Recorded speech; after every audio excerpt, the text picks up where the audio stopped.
Serki tampak susah payah memeras kain basah untuk kemudian dia letakkan di dahi ayahnya yang terlihat pucat.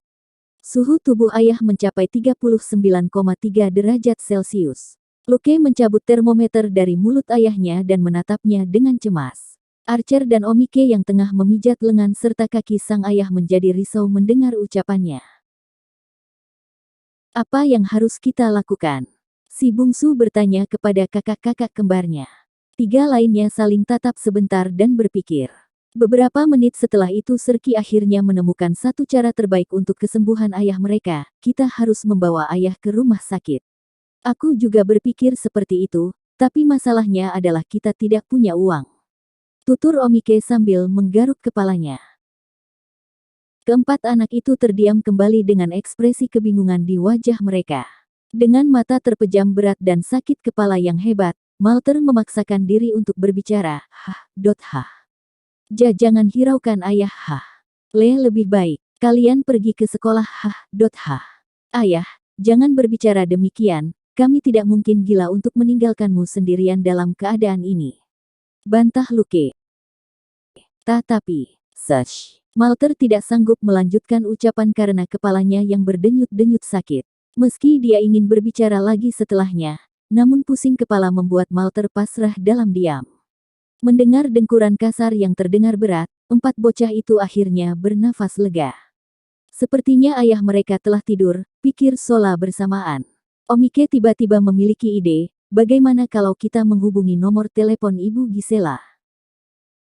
Luke tidak mengerti, setelah itu, apa yang ingin kamu lakukan? Archer menggelengkan kepalanya melihat betapa bodoh kakak ketiganya, tentu saja meminta bantuannya untuk membiayai pengobatan ayah. Oh, Luke membulatkan bibirnya. Serki lantas mengambil ponsel mereka dan hendak menghubungi mantan gurunya, namun sebuah panggilan video dari orang tidak dikenal secara kebetulan muncul di layar ponsel. Membuatnya bimbang apakah harus mengangkatnya atau tidak. Tapi si sulung yang sudah tidak sabar dengan cepat merampas ponsel selanjutnya memencet tombol hijau. Hicks. Tolonglah ayah kami Hicks. Dia demam huhuhu. Dia tidak bisa mencegah tangisannya setelah melihat ayahnya yang seperti orang mati. Apa? Archer tersentak oleh suara keras dan berbobot tersebut. Hua. Hingga tangisannya membesar memenuhi ruangan. Pria di seberang telepon. Omike bertindak cepat menghibur adiknya. Jangan menangis keras, ayah akan terganggu. Menghela nafas, si sulung kemudian mengambil alih ponsel dari adiknya. Ketika dia melihat wajah paman tampan di layar, wajahnya langsung berbinar oleh harapan, paman tampan. Ucapannya sontak membuat ketiga adiknya bergegas berkumpul di sekitarnya sehingga wajah mereka dengan jelas terlihat oleh pihak di telepon. Harlon mengangguk singkat, benar, ini paman. Apa yang terjadi dengan ayah kalian? Jelaskan kepada paman. Serki tampak ragu-ragu mengingat betapa gigihnya ayah mereka untuk menghindari paman tampan ini.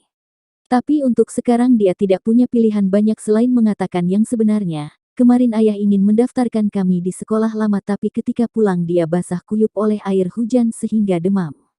Kami ingin Hicks membawa ayah ke rumah sakit Hicks. Kata Archer masih terisak-isak. Luke menyambung ucapan adiknya. Tapi kami tidak mempunyai uang, paman.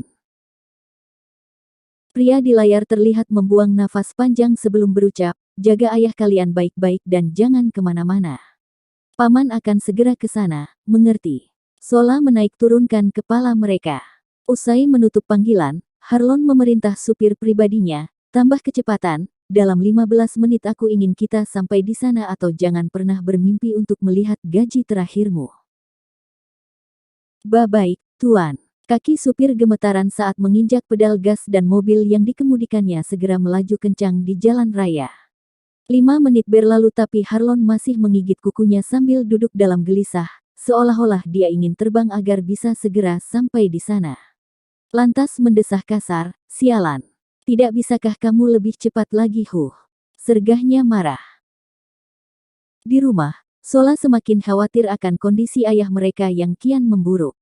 Pemuda itu juga belum bangun sejak tadi sebab Malter sebenarnya masih sadar, hanya saja dia tidak bisa lagi membuka mulut juga matanya sehingga terlihat seperti sedang pingsan, dan 4 anaknya baru menyadari ini setelah berkali-kali mencoba membangunkannya.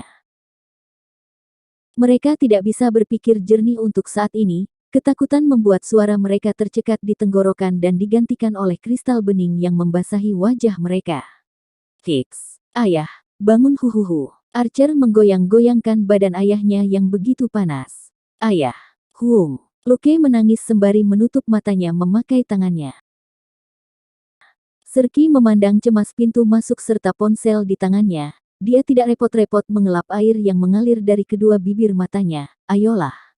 Paman, cepatlah sampai. Bahu Omike gemetaran bersama tangisan meski dia juga melakukan hal serupa seperti yang kakaknya lakukan. Karena tidak tahan, Archer tiba-tiba berlari keluar rumah. Aku akan mencari bantuan.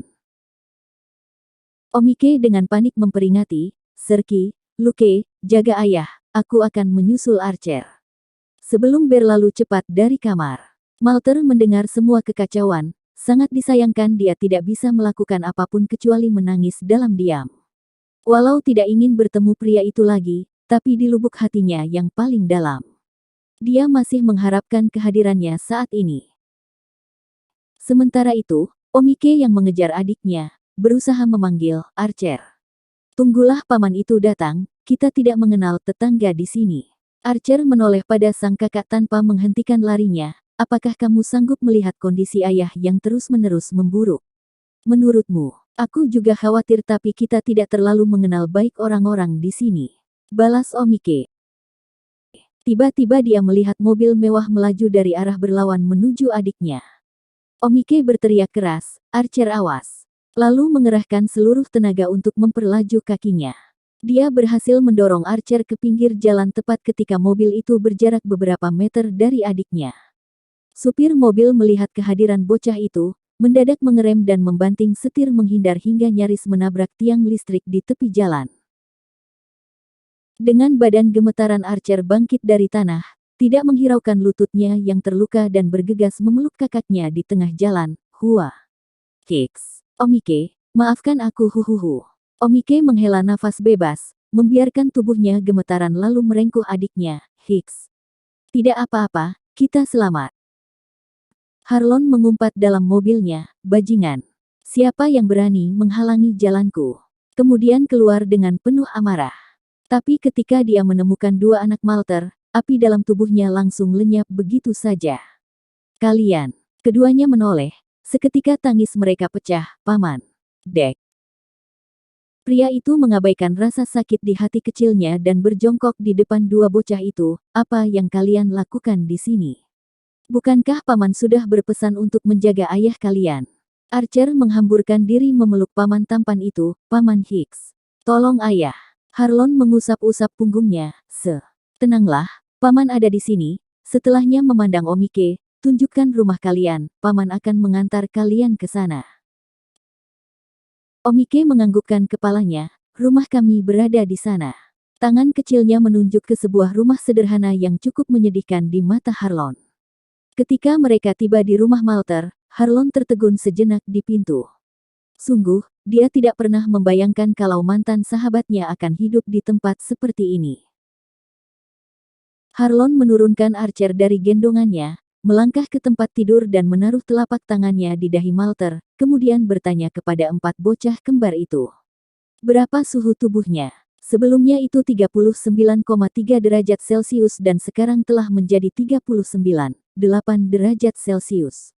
Paman, kita harus segera membawa ayah ke rumah sakit, kata Serki. Bisakah kalian berjalan mengikuti paman?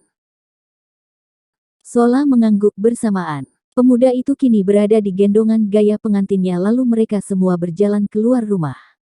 Namun sebelum memasuki mobil, Harlon mendengar Malter berujar parau, jajangan. Hah, melakukan hal yang buruk pada anak-anakku. Harlon berdecak terus mencium keningnya, tidak akan, tapi kamu berhutang penjelasan kepadaku.